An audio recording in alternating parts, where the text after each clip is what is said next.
Crispy sisig.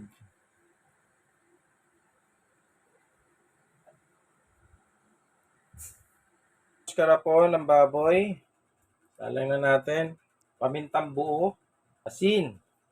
Dahon ng laurel. Sibuyas. Bawang. Onion leek. Malambot na po.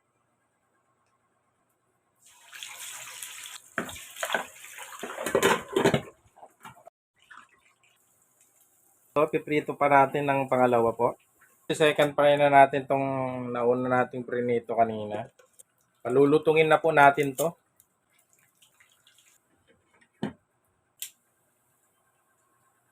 Yan po yung second fry natin.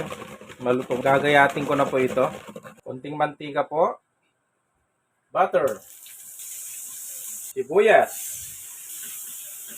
Nagayat ko na po yung natatad ko na po. Prinito nating pisngi ng baboy.